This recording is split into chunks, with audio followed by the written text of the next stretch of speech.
Pada saat awal Kizebram kebentuk itu yang pasti banyak banget hal-hal yang terjadi ya. Karena awalnya Kizebram itu adalah akun pribadi.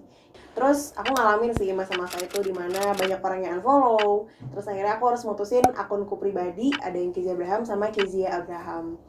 Dan akhirnya tahun 2017 itu Kizi Abraham bisa mencapai 30.000 followers. Dan akhirnya tahun 2020, 3 tahun perjalanan, aku akhirnya ketemu sama Jenny Francisca.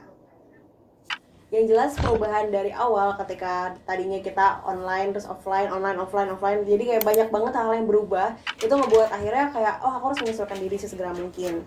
Gimana cara bagi waktunya itu adalah suatu tantangan besar. Ketika ada perubahan ke online itu yang ngebuat aku kayak oh berarti tugasnya bisa ditunda sedikit banyak deh, jadi akhirnya deadline kadang-kadang. Tapi pada dasarnya adalah begitu dapat tugas ya mau nggak mau langsung dikerjain walaupun sebenarnya males banget gitu. Dan untuk konten itu aku tipenya adalah aku orangnya nyetok konten.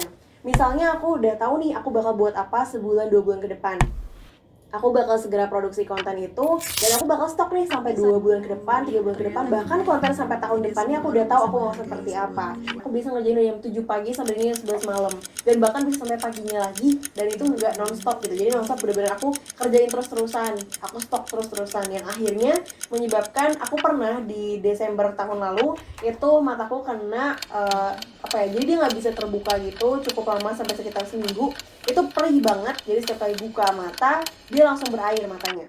Jadi teman-temanku juga pastinya mengingatkan aku karena kan aku juga berkuliah.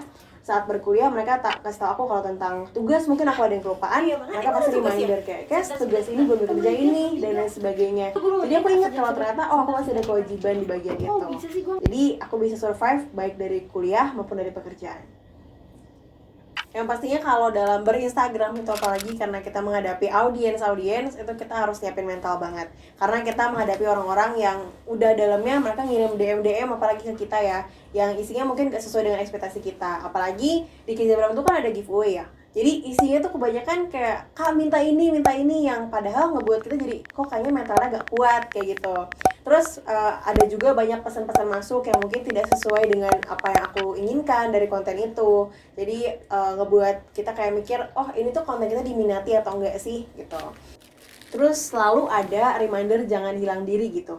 Nah, teman-temanku mengingatkan di situ kalau misalnya kamu lagi hilang arah, pokoknya harus tetap balik lagi ke arah yang sebelumnya. Lihat juga waktunya dan juga pastiin kamu punya selalu doa karena doa itu penting banget. Jadi harus ada renungan-renungan pagi dan juga aku selalu baca buku-buku inspirasi dan itu membantu banget untuk perkembangan mental.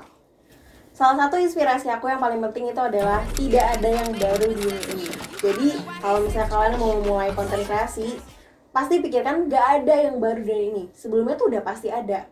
Dan ingat kalau kamu gak sendiri. Sehingga saat kamu menjadi konten kreator, kamu bisa berkembang gak cuma kamu sendiri, tapi juga bisa berkembang bersama dengan orang lain.